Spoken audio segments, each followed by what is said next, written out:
Watakniki yon family pahe sana tapas ulkom kamu lemon pe di tati tatan pe ko fahu jadi pe naman ko akanesi ke man tata pe kai to ni heli pe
mai fika himi ni pahamana ku koro ni ake lau me kwa trapa te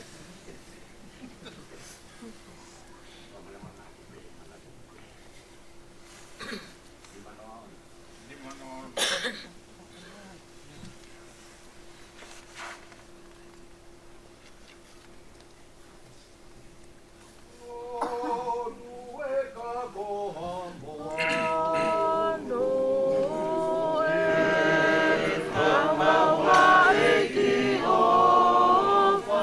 Oh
Roma kore peke mua whainga maari koe ni ke whai e tau whai lotu koe hui whatahata ai ki tau tonu sālo te buki e whewhi.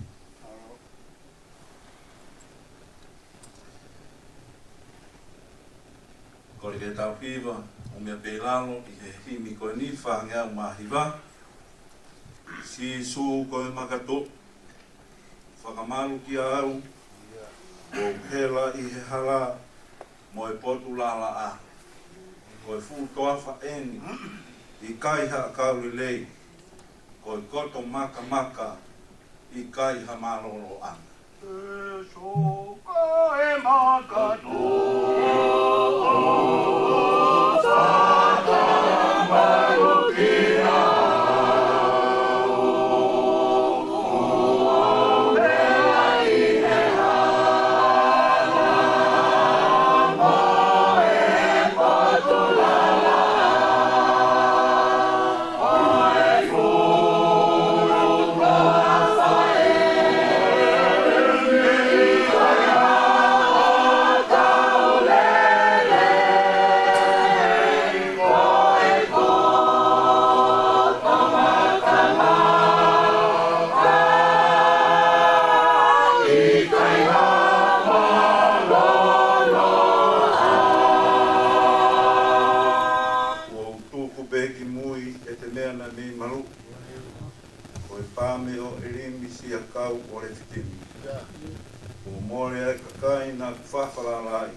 ke lau hale son, pai ake haka pou whakalau maari e fiafi koe ni.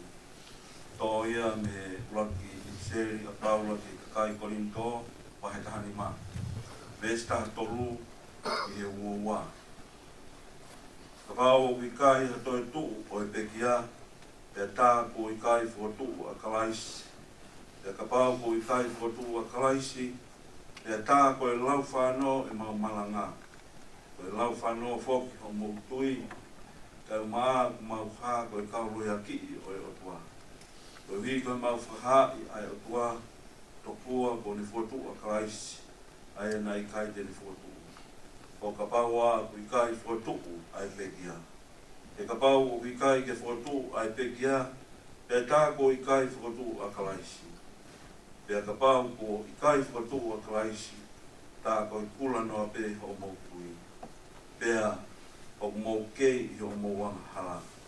Pea tā ko ki nau tolu na e mohe i a kalaisi na nau auha.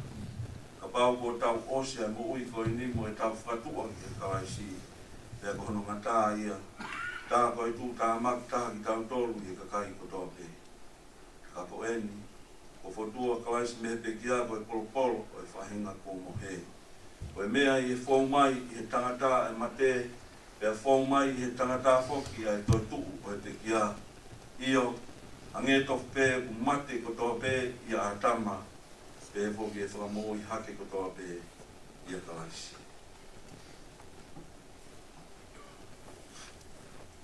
Kore ke whakatapu, ki he otua, tamai mo e aro, mo e lauma e mai on, o kawhia i o tau loro o tonga.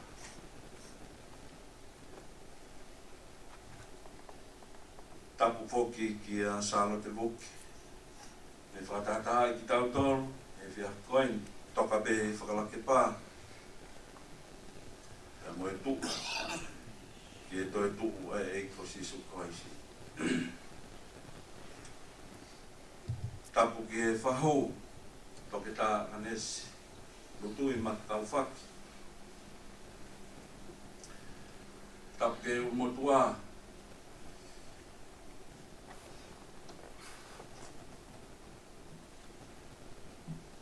tapu atu ki a Oklahoma, lutui pāle rei, kau a toa, mo e whare amatapu. Patapu atu ki a Evelyn Hangana. E fo ki a Happy. Koa o e whaiwhikau pure, o siasi koe whia nā. Patapu ki a whaiwhikau a Mibuki, pea te ki a whaiwhikau. Patapu ki a Sione, umaa o ngotonga ane, patapu ki a Lokini, ko i te hina. Patapu whoki he kāinga kotoa pe, kupoutoa, pe mo e whare o tau a te walu. Patapu ki he whamiri o sāno te lahi, pe me kolomotua, pe whoki he whamiri o Saimone. Patapu ki he kaunga ako, kaunga lotu, kaunga ngā ue, maheni, kāinga tonga toa be, kutai i e kere koe ni, ta mo e whare koe ni ke whai whamawai mo manat, ke mo ui, ai tokotaha koe ni nga tau o whai, ko Charlotte, ko ni whataha i ki tau tolu e fiafi.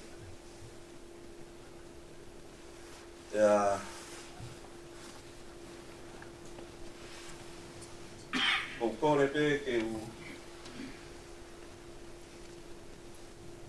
to mua whaha tu mua ai o hinga o hai hen o hinga o tisle taufa o i whaiwhikau o e siasi metodisi o tonga tauhi ai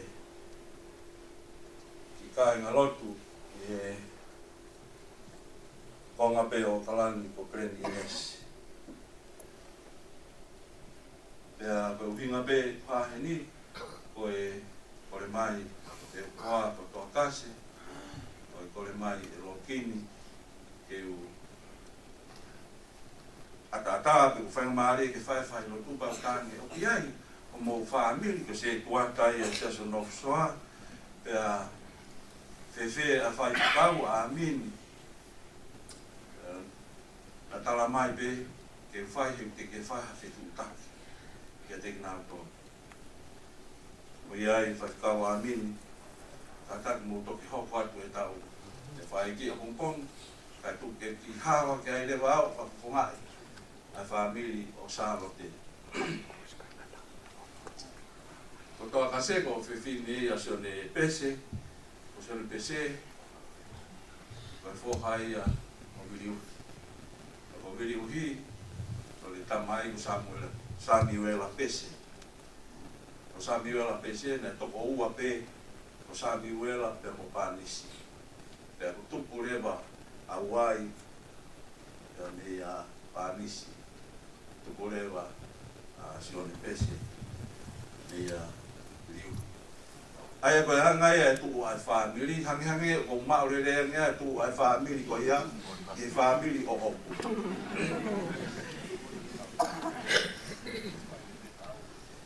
o ki ho ko be na om ke te au pe a o ko lave o ku mamaka mai ai ka nga me tonga heti malakai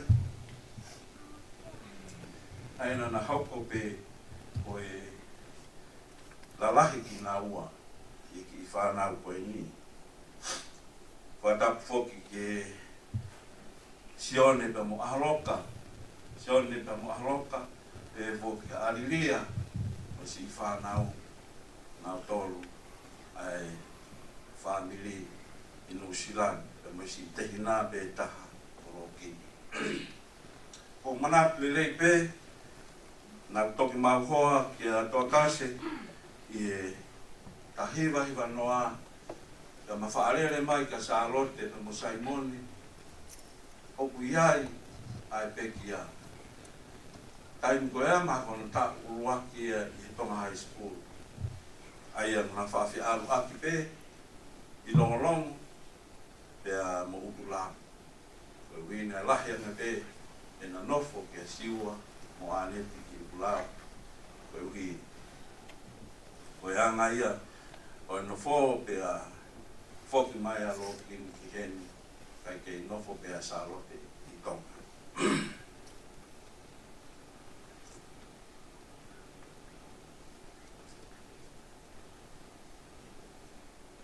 Ko whakaukau pe koe hare soni whaia ke tau whailotu i poni whakautui pe o le soni o pekia o fili e konferensi a tonga ke hoko ia ko le soni o pekia o whakafo o ko urapurin tō wahe kahanima. Pe pasi ai vesi koe ni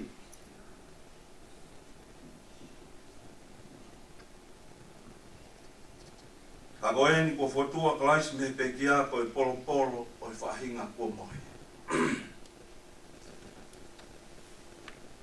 Kai ke talmai e Paula ke kainga kolinto ko uhi ko foto a kalaisi me pekia ko polo ya takai ko to pe ko mate pe ko kakai ko hiki atu me mamani ko ni kai pehepe ko polo ia o fahinga ko mohi pe ko polo o kalaisi aia ko ulakia o fotu mehe pekia. Na ia i foki a kaumani onia i foka motuana e ave mo ui peki na utolu ki langi. O ngai ko i noke, ko i laisia. Kana i kai ke te rio ki na utolu. Na i kai ke aha na ufunua loka. Penai kai ke whakamooni ia na nau pekia mo nau sino whamateri e pe nau toi tuku mo ia. ko hi ke whenga Paula ki Korinto ke whamai no i ka tika nau tolu. O ku iai ai mea koe toi tu o i sino. O hange koe koe toi tu o kalaisi. Toi tu o kalaisi na i kai ke toi tu kai tupu peho no sino. Na e toi tu a kalaisi pe mo no sino whamateria. Ka koe amanaki angai au kalistiane. Ka paulewa, nai kai toi tu a kalaisia me pekia o whamoni, ka maumalanga aki ka si isu kalaisi nai toi tu me pekia. O si ang koea nai kai ke toi tu a kalaisia. Ka mauloi aki ai ka kai kotoape. Ka pau nai kai toi tu a kalaisi me pekia, ta o mou kei i o mou wanga halape. E koe uinga koe toi tu me pekia koe whakatata ai au e baptaiso. Tai nai pekia ai a kalaisi, nai alo ai a kalaisi ki whanua loto.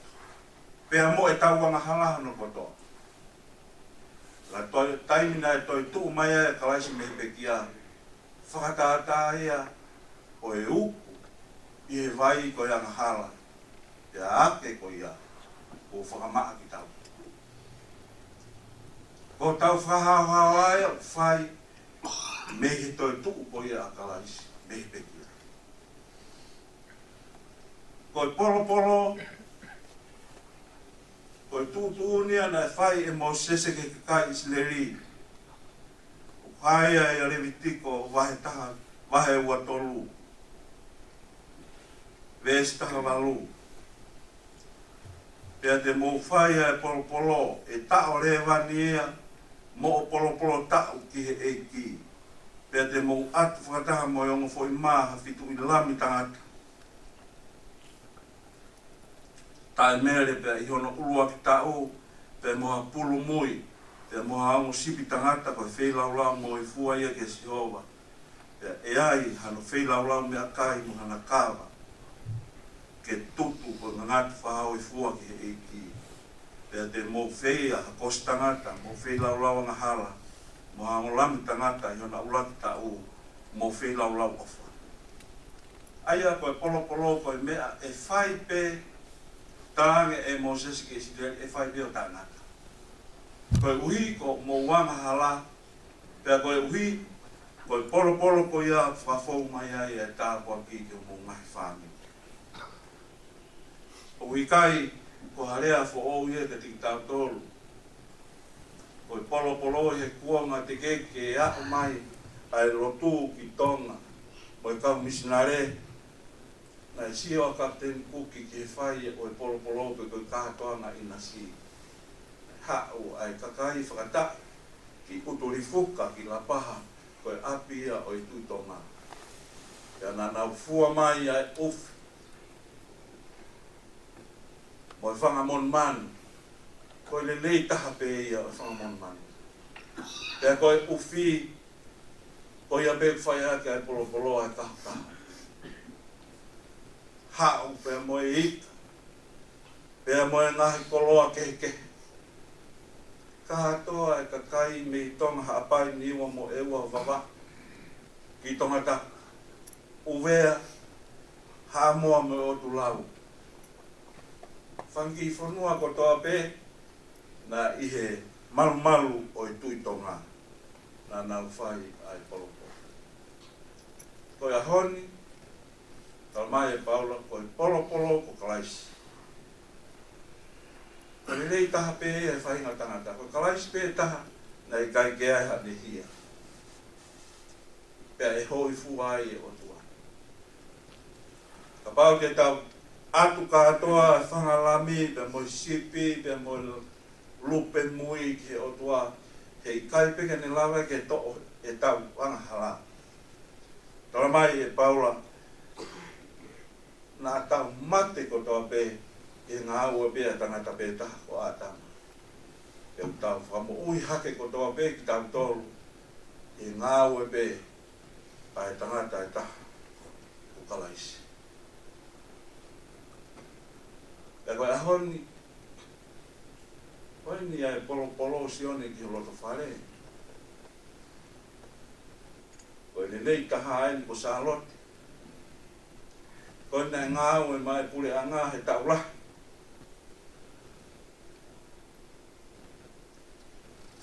Nei te kia ke ne maa whamiri. Koe ni ai tō taha. Nei whata pui pe ni mo ui ma e ki. Hoko ia, koe polo o e loto whare koe. Koe hi, tau sipi ngā ki ai ni mo ui, ia mahono uru ngā. Tau mea ke ngā tā. Family koe ni, ai nu hau mea ia sālo tēmpe a mei utu lau. Koe family, ia e tangata e presidenti, sione a manaki halea. Ia mai kau whanua. Hawhai whikau. Ha tau i whanua. Ha matea ki o lotu. E koe ahoni, koe ko tau tōrueni, o tuku mai e sa lote ke tau whai, a wha mawai mo ia. Nea mo ko tapui e he pure a ngā. Ia mai whakananda ngata o ko vita hiwa. Ka tau kei mo ui ke whai, ai o boa ki ofa ke te ia, ko hui koe ni mo ui. Toko taha fufonga mari fotu ngofua. Toko taha nai tō nunga, e ne whai whatongi a ke pot ngāue, nai ngāue ai, te mohono whamiri.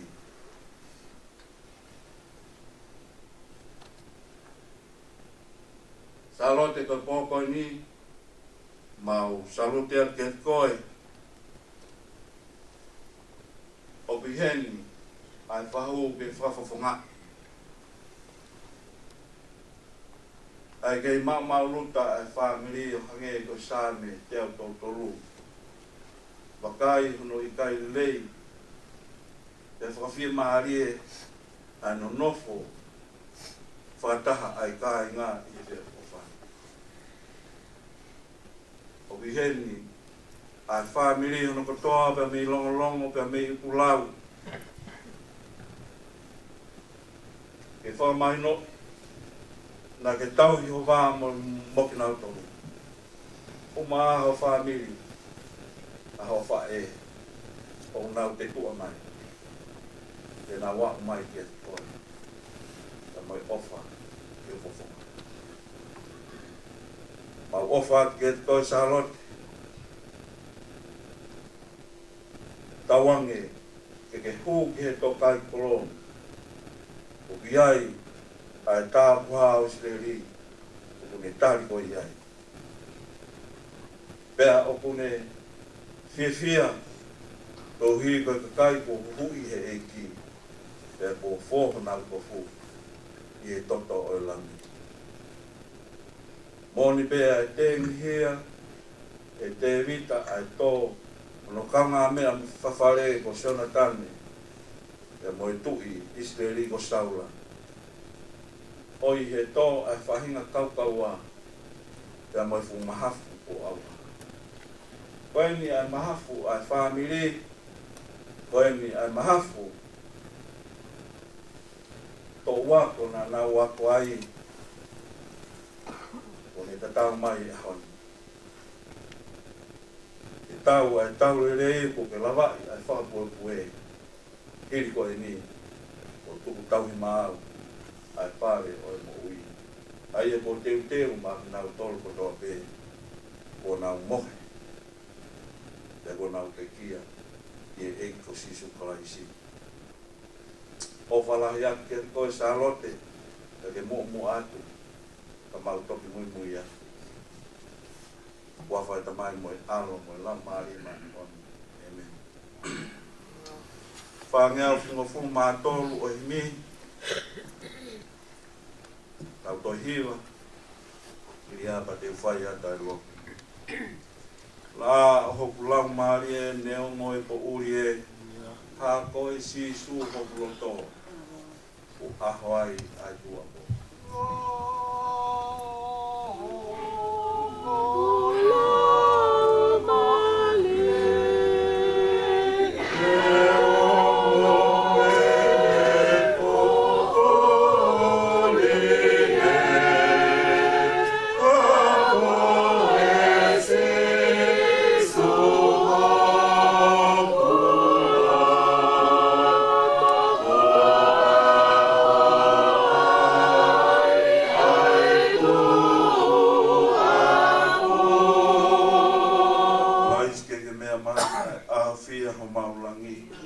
ne nefu pea kuriai ai ngahi mama o mamani.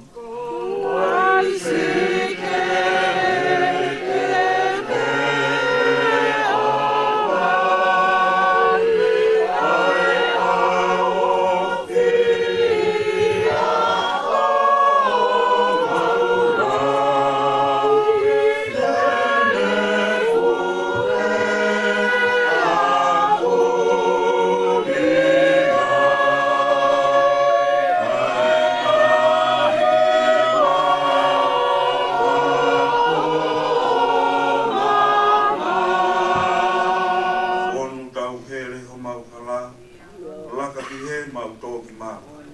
Afe mei luo I tō hema mo uai he perepere.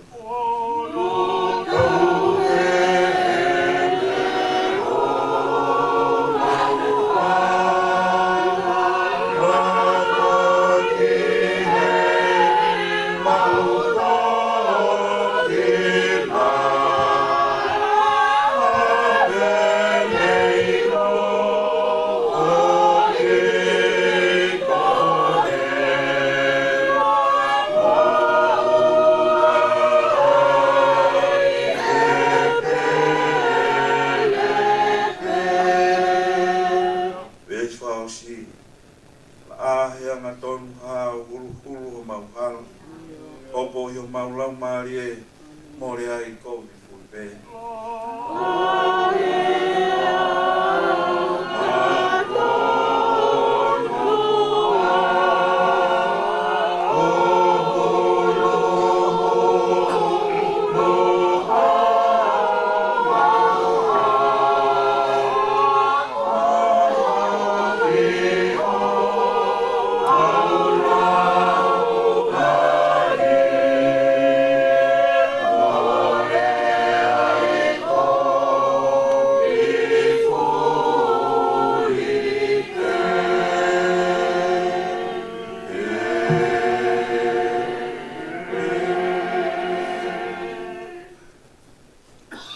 Ei kokoe ho maunofu anga I e tau tangata pe mo e tau tangata. E ki whātopo a mamani mo e whanua e whanau. Ai ngahi mo ngā I o tālu me mua o lau I kuonga. Ko e otu ape ai awhio. O ke whakawhoki ki he fu ai tangata pe mo e whiwhine ko e mea vai vai. E a ke pehe hako o a tama whoki mai. Ko e tau e awhi Jehova kai o hangebe ko e ane awhi ene o si peha fo I wasi I he pouri. E awe ki mau tolu hange a vai wha ko hange ha mohe ho mau kotoa. Pongi lanu mata mo tere wawe e fi awhi tu usi hifo pea mai. Tala mai e puna ke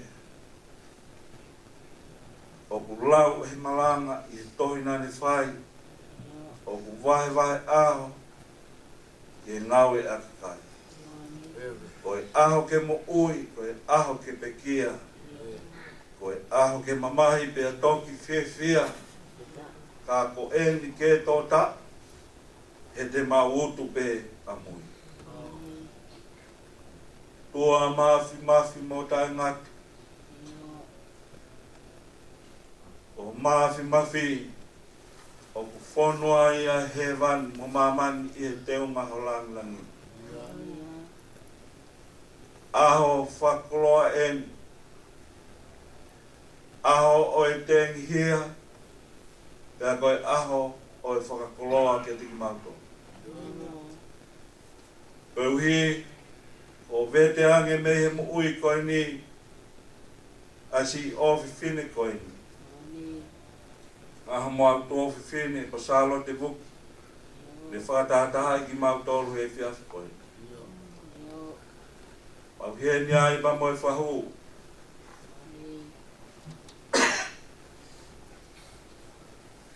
E mo e unu motua.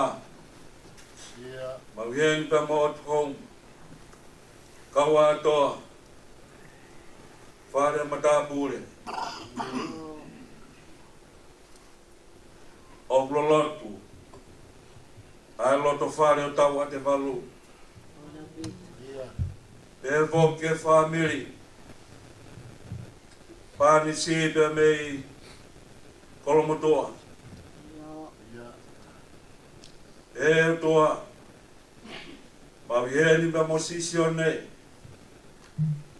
Umano kini. Ongo tonga ne. Arilia. Mau yeni. Moi family hono kotoa. Mau mana tua. Si heti vei kune e ka la kai. O whai ai manatu ofa mai. Ki e toko ua o whina koe. Mau rotu atu ki a Fiona. Whamalo e taim nā ki tuku mai ai ke mau vai. Ai koloa, e mo e tāpu aki, e mo Charlotte. Tonga ne whanonga ia ai mo ui. O mia ia tariniti, ke ako. O mia ia tariniti ke ngāo e mai pureanga tonga. O mia ia tariniti, ke ne kau ke siasu wesiliana o ulau. Kau ia ngahi whatongia kotoke. Ma rotu atu ki a Fiona. Whawhita, mau whewhina lelei. Whawhitai he mau koloa pe mei langina. Mau inasi ai. I e tāpua kotoa pēna ni whaka inasi aki mau toro. Mau rotu atu ki a Fiona. Tuku moa atua ke mau manatu. Koe ni ai ko tuku mai he a Fiona. Ngata i ai whanonga i taimi. Kai hoko atua i whanonga. Ki i tanti. Aho e ni kua motua i ai whiro siriwa. Pea kua whua i ai i koula. Pea kua motua e sari o te fusi. Pea mei he vai. Pea whoki atu. Ai kere ke. Aia. Nai hau mi ai, ai whoki a lau maria ke alahimi, ai nā ke tuku mai ia. Roto atu ki a Fiona, kore wha more ki wa Fio. Wa more i ka pau nai kai, ka kato ho mau whatongia ki a Charlotte lolotonga ai ne mo ui. Roto atu ki a Fiona, tumoa ke whakakato e a Fiona. Ya whai ho mahu whikina e he tata o kalaisi.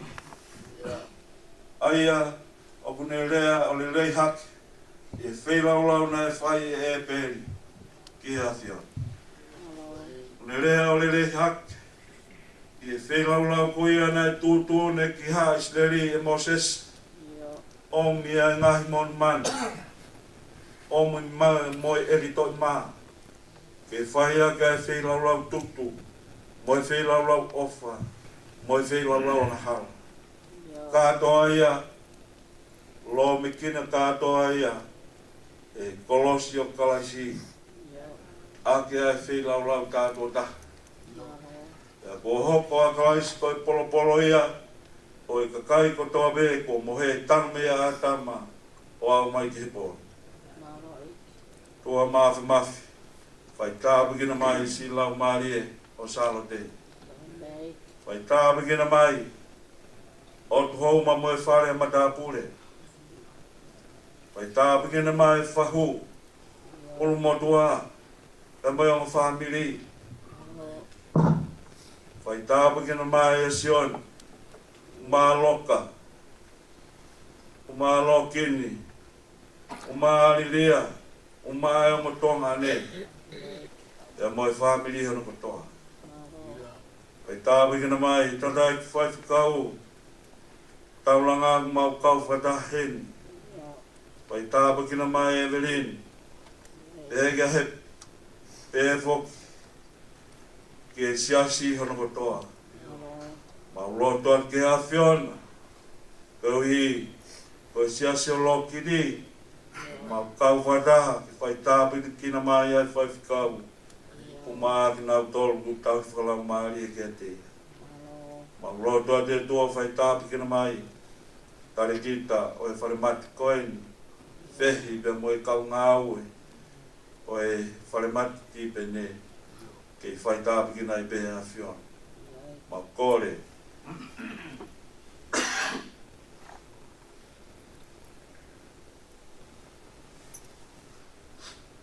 Kore ke a whiona. Toi pēa e poita. Pēa whai e po whaosi. Pēa mo sālo te ki whaangona. O mau kei te kaki peki a whiona. Paton ki mau tolu, ke mau whea whaaki. E ai hangai mea na mau tai whi maari ai. Hangai Charlotte. O whakawā ofi ki mau tolu. Whamerino ki mau tolu he pōkoini. Ia ngāhui ki mau tolu koe kakai pē taha. Koe kakai pē. Nai ho mai e a whiana ho i misi o tāwha ingo e te ki mau tolu. Ko hi ke mau hoko. Kia kalaisi koia e tangata hawa. Koia e tangata nai whahoi fua ki a whiona. Ma rotu pē ki a whiona toenga o e ngahi whenga